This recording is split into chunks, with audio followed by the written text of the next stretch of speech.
Friday morning, 8:42 a.m., and the air in South Detroit tasted like wet asphalt and anxiety. 3 black Cadillac Escalades, the kind with tinted windows so dark they looked like oil slicks, rolled silently onto 4th Street. They didn't belong there. 4th Street was pothole territory, a place where Toyotas came to die and where the city snowplows usually forgot to visit until March. These SUVs moved with a predator's grace, weaving around the cracks in the pavement until they pulled up to a brick tenement building that had been up and coming since 1995. 4 men stepped out. They were wearing suits that cost more than the building they were looking at, earpieces coiled like plastic snakes behind their ears, sunglasses on even though the sky was a bruised shade of gray. The neighborhood froze. Mrs. Gable, who was watering her dead geraniums, dropped her hose. 2 kids playing stickball on the corner scattered like leaves in a windstorm. Everyone knew the drill when cars like that show up in a neighborhood like this. It's never a house call, it's a raid. They walked straight to the front door, bypassing the broken buzzer, and headed for apartment 3B. They were looking for Malik Thompson. Now, if you asked the neighbors, they'd tell you Malik was a quiet kid, 14 years old. Always wearing a hoodie 2 sizes too big, head down, eyes on the ground. His Auntie May was terrified. She was inside clutching her chest, praying to a God she hadn't spoken to in years, convinced her boy had gotten mixed up in something deep, something dangerous. But here's the thing, nobody knew what happened 16 hours ago. Nobody knew that in the middle of a biblical thunderstorm, Malik Thompson hadn't committed a crime. He had made a choice that defied every survival instinct he had. He had stopped for a stranger, but to understand why those men were standing in that hallway, smelling like expensive cologne and authority, you have to understand the math of Malik's life. Poverty isn't just a lack of money. It's a constant, exhausting arithmetic in your head. Malik woke up every morning at 5 a.m., not to an alarm, but to the sound of Auntie May groaning as she tried to get her swollen knees to work. She was 58 going on 80, working double shifts at the Greasy Spoon Diner downtown, carrying trays of heavy plates until her back seized up. Malik was the accountant of their survival. Every morning, he'd check the coffee tin above the fridge. $32.50. That was it. That was the safety net. Rent was due in 6 days, and they were short $300. The math didn't work. The math never worked. He'd count out May's pain pills, generic ibuprofen, because the prescription stuff was a luxury they couldn't justify, and leave them by her coffee. He walked to school because the bus fare was $2.50. And $2.50 was a loaf of bread. He was invisible at Douglas High. He sat in the back of Mrs. Abernathy's physics class, sketching in a battered spiral notebook. While other kids drew superheroes or graffiti, Malik drew hydraulics. He drew schematics for a robotic arm that could help people with arthritis lift heavy objects. He drew engines that ran on recycled cooking oil.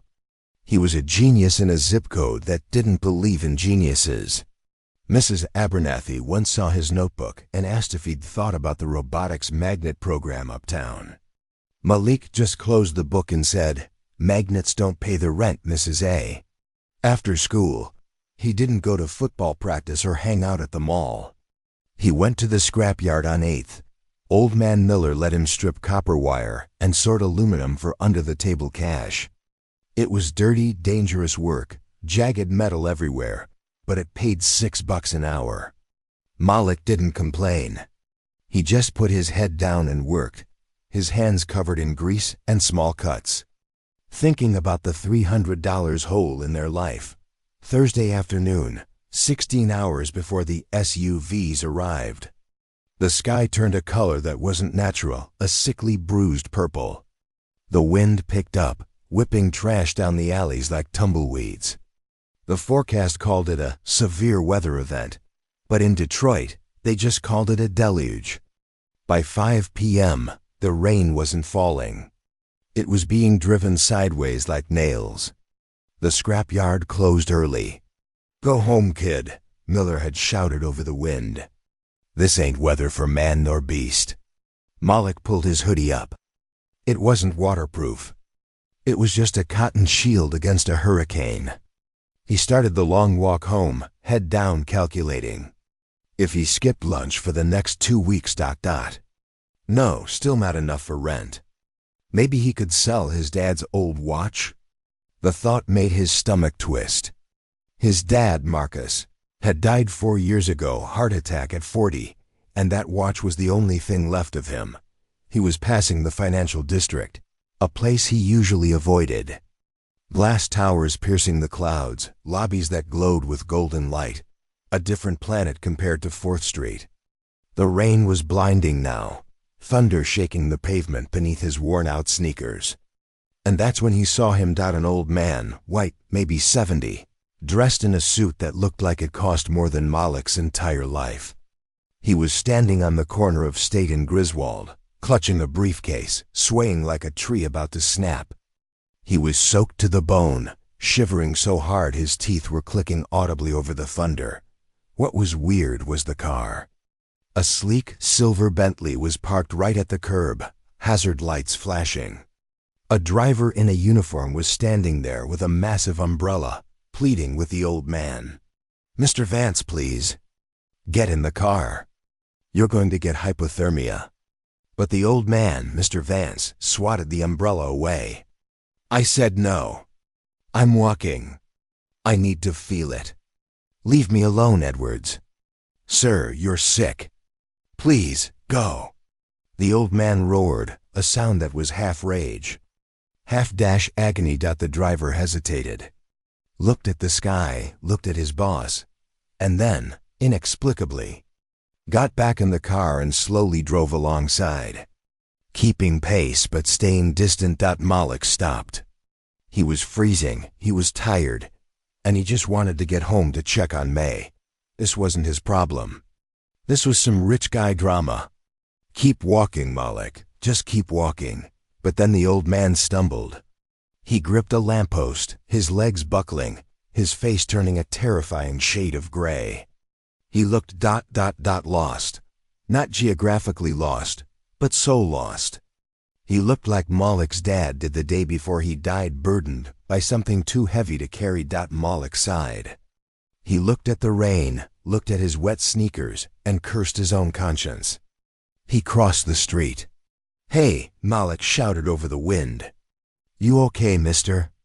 The old man looked up. His eyes were blue, piercing, but clouded with confusion and pain. I can't. The noise. It's too loud. The thunder?" "No," the man whispered, clutching his chest. "The silence. The silence in the car. I can't take it."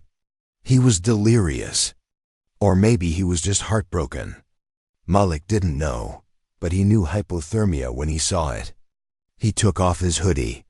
He was wearing a thin t-shirt underneath, and the cold hit him like a hammer, but he wrapped the sodden hoodie around the old man's shoulders. "You can't stay here," Malik said firmly. "Where are you going?" "The penthouse." The man pointed a shaking finger toward a building 4 blocks away. "The ivory tower." "Okay," Malik said, gripping the man's elbow. "I'm walking you there. Lean on me. I don't know you. I'm Malik, and right now I'm your only option. Move your feet."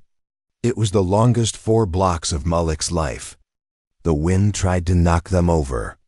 Cars splashed sheets of freezing water onto them. The old man was heavy, dead weight, leaning so hard Malik thought his shoulder would pop out. But they walked, step by agonizing step. "Why?" The man wheezed around block 3. "Why you helping me?" I yelled at my driver. My pop used to say, if you see a man drowning, you don't ask him how he fell in, you just throw the rope. Malik grunted. The old man stopped. He looked at Malik, really looked at him, water dripping from his silver eyebrows. "Your pop. He sounds smart. He was the best." Keep moving. They reached the building. It was a fortress of glass and steel. The doorman saw them coming and rushed out, looking horrified. "Mr. Vance! Oh my God!" They got him inside the lobby. It was warm, smelling of lily and money. Malik stood there, creating a puddle of dirty rainwater on the marble floor, shivering uncontrollably in his t-shirt. The old man, Mr. Vance, slumped onto a velvet bench, catching his breath. "You ... Vance pointed at Malik. "You're freezing." "I'm all right," Malik lied, his teeth chattering. "You're safe now. I gotta go. My auntie's waiting. Wait." Vance reached into his jacket pocket. His hands were shaking, but he pulled out a money clip. It was thick. He peeled off a wad of hundreds. It had to be $1,000. Maybe more. "Take it. For the trouble." Malik stared at the money. That was the rent. That was the medicine. That was a new pair of shoes without holes. His hand twitched. It would be so easy. Just take it. He earned it, didn't he? But then he thought about Auntie May. He thought about his dad, who worked himself to death, but never took a dime he didn't sweat for. He thought about the pride that was the only thing they had left in that apartment on 4th Street. "No, sir," Malik said, his voice quiet but steady. Vance blinked. "What? It's not enough?" "It's too much," Malik said. "I didn't help you for the cash. I helped you because you were falling. If I take that ... then it's just a job. And I wasn't working." He backed away toward the revolving doors. "Who are you?" Vance whispered, looking at the boy like he was a hallucination. "Just Malik, from 4th Street." He turned and ran back into the storm, leaving the money, the warmth, and the billionaire behind. He ran all the way home, his lungs burning, the cold seeping into his marrow. When he got home, Auntie May screamed. She stripped him down, wrapped him in 3 blankets, and fed him hot soup while scolding him for being a fool. He didn't tell her about the billionaire. He didn't tell her about the money he turned down. He just said he got caught in the rain. He went to sleep that night shivering, dreaming of robotics and eviction notices, thinking he was the biggest idiot in Detroit for leaving that cash on the table. And then came the morning, 8:42 a.m. The knock on the door wasn't a knock. It was a demand. "Malik, hide!" Auntie May whispered, pushing him toward the closet. "It's the police. Or worse." "I didn't do anything, Auntie. Just hide." She opened the door, chaining it. "What do you want?" Her voice trembled. A man in a suit held up a badge, but it wasn't a police badge. It was a silver card with a stylized V on it. "Ma'am, we're looking for Malik Thompson. We represent Arthur Vance. We're not here to arrest him. We're here to take him to a meeting." "A meeting? With who?" "Mr. Vance, the man your nephew saved last night." May turned, her eyes wide, looking at the closet door where Malik was peeking out. "Malik, what did you do?" "I walked a guy home," Malik squeaked. "Get dressed, son," the man in the suit said, his voice surprisingly gentle. "Mr. Vance doesn't like to be kept waiting. And bring the aunt. She needs to hear this too." The ride in the Cadillac Escalade was silent, mostly because Auntie May was too terrified to speak, and I was too busy trying not to get grease stains from my jeans onto the beige leather seats.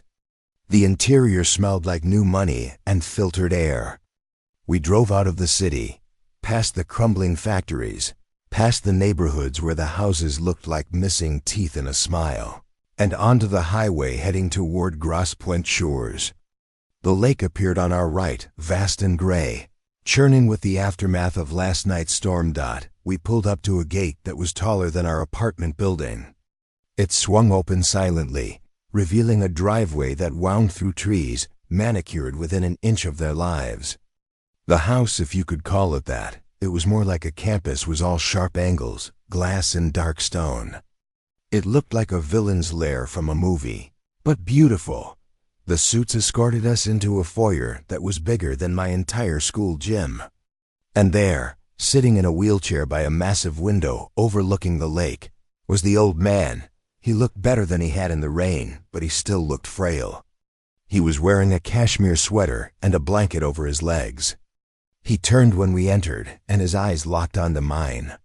"You came," he said, his voice raspy. "Didn't have much choice," I said, glancing at the security guards. "Your friends are very persuasive." Auntie May nudged me sharp in the ribs. "Mind your manners, boy." "It's all right," Mr. Vance chuckled, a dry, rattling sound. "I like his spirit." "Come closer, Malik. And you must be the auntie." "May, sir." "May Thompson, please sit." We sat on a couch that was softer than my bed. "Malik," Vance said, leaning forward. "Do you know who I am?" "Arthur Vance," I said. I had Googled him on the way over. "Founder of Vance Industries. You make the guidance chips for satellites and the hydraulics for the new city buses." Vance raised an eyebrow. "You know about the hydraulics?" "Yeah, I tried to replicate the servo mechanism in my notebook, but I couldn't figure out the torque ratio." Vance stared at me. Then he looked at his assistant, a sharp-looking woman standing in the corner with a tablet. "He knows the torque ratio. I told you." He turned back to me. "I want to tell you something, Malik. Something I don't tell the press. Do you know why I was walking in the rain last night?" I shook my head. "I have a condition," he said, tapping his legs. "Degenerative nerve damage. Slowly losing feeling in my extremities. Some days are good, some are bad. Yesterday was the anniversary of my son's death. The room went quiet. Even the air conditioning seemed to stop humming. His name was Leo," Vance continued, his voice dropping to a whisper. "He was 20. He loved machines. He loved fixing things. He died in a car accident 10 years ago. Yesterday, the grief. It felt like a physical weight. I felt numb, everywhere. I got out of the car because I wanted to feel something. Anything. Even if it was just the cold. I wanted to know I was still alive." He looked at me with intense, watery eyes. "My driver, my staff, everyone around me, ... They treat me like I'm made of glass. They handle me. But you treated me like a human being. You offered me your hoodie. You, a kid with holes in his shoes, tried to keep me warm. I looked down at my sneakers, embarrassed. And then you refused the money," Vance said, leaning back. That kept me up all night. I haven't met anyone who refused money in 40 years. It made me realize something. I've been building machines, building an empire, but I stopped building people." He signaled to the assistant. She walked over and placed a thick folder on the coffee table in front of us. "Open it," Vance commanded. I reached out, my hands shaking a little. I opened the folder. Inside were blueprints, but not for a chip or a bus. It was a blueprint for a building. The title read, "The Leo Vance Center for Robotics and Engineering, Detroit Branch." "I've been sitting on these plans for 5 years," Vance said. "Couldn't bring myself to break ground. It felt too final. But last night, after you left, I made a call." He pointed to a second document in the folder. It was a contract. "This is a full scholarship," Vance said, "to the private academy here in Grosse Pointe for your high school years. And a guaranteed full ride to MIT, fully endowed by my foundation. Tuition, room, board, books, and a stipend." Auntie May gasped. A sound like all the air leaving the room. She covered her mouth, tears instantly springing to her eyes. "Me?" I whispered. "Mighty? You have the brain for it," Vance said.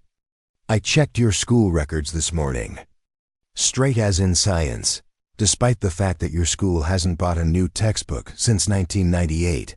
But brains aren't enough. Malik, you need character. And you have that in spades. I felt like I was floating. MIT, robotics. It was the dream I didn't even dare to write down because it felt so impossible. But, Vance said, holding up a finger, there is a condition. My heart dropped. There it was. The catch, what is it? I asked. You have to work for it.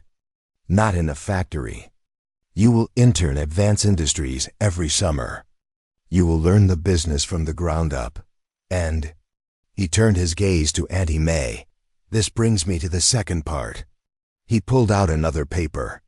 Mrs. Thompson, my head of household staff is retiring next month.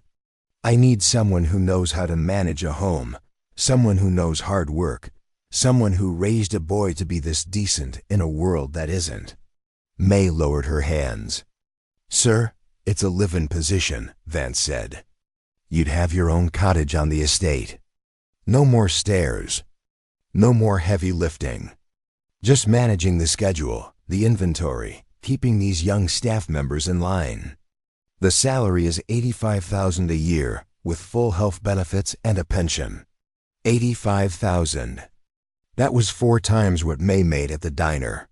And, Vance added softly, the cottage has a heated floor. Good for the knees. May started to cry. Ugly crying. The kind where you release 20 years of stress in 20 seconds. She grabbed my hand and squeezed it so hard, I thought she'd break my fingers. Why? I asked, my voice cracking. Why are you doing this? Vance looked out the window at the gray lake. Because you threw the rope, Mullock. You saw a man drowning, and you didn't ask why. You just threw the rope. I'm just throwing it back. We signed the papers. My hand was shaking so bad my signature looked like a seismograph reading. 6 months later, I'm standing in the new lab at the academy. It's insane. 3D printers, laser cutters, robotic arms that move smoother than a human hand. I'm wearing a uniform that fits. I have a laptop that actually works. I go home on weekends to the cottage on the estate. Auntie May looks 10 years younger. She walks without a limp now. She spends her days bossing around the kitchen staff and making sure Mr. Vance eats his vegetables. They sit together on the porch sometimes, watching the sunset. He tells her about the business. She tells him about the neighborhood. They're an odd couple, the billionaire and the waitress, but they're both lonely people who found a friend. I see Mr. Vance in the lab sometimes. He rolls in on his wheelchair, watches me work. Last week, I showed him the prototype for the hydraulic brace I was designing, something to help people walk who have nerve damage. Like him, he looked at it for a long time. He touched the metal struts with his trembling fingers. Torque ratio looks good, he mumbled. I learned from the best, I said. He looked up at me. And for a second, I saw the ghost of the man he used to be. The titan of industry. But then he smiled, and he looked like just a guy. A guy who was glad he didn't freeze to death on a street corner. You know, Malik, he said, people think power is about money. Or influence. Or building the biggest tower. What is it then? It's about the hand, he said, holding his hand out, palm up. The hand you extend when nobody is watching. That's the only power that matters. Because that's the only thing that can pull you out of the storm. I took his hand. It was frail, but his grip was surprisingly strong. So, yeah. That's the story. I went for a walk in the rain, and I came back with a future. But the biggest lesson wasn't the scholarship. It wasn't the money. It was realizing that we're all just one bad storm away from needing a hand. And if you're lucky enough to be the one standing on solid ground, you don't just watch. You don't walk away. You throw the rope. Because you never know who's on the other end. What about you guys? Have you ever had a moment where you had to choose between walking away and helping out? Did you throw the rope? Let me know in the comments. And hey, check in on your people today. You never know who's drowning in silence. Thanks for listening. Stay dry out there.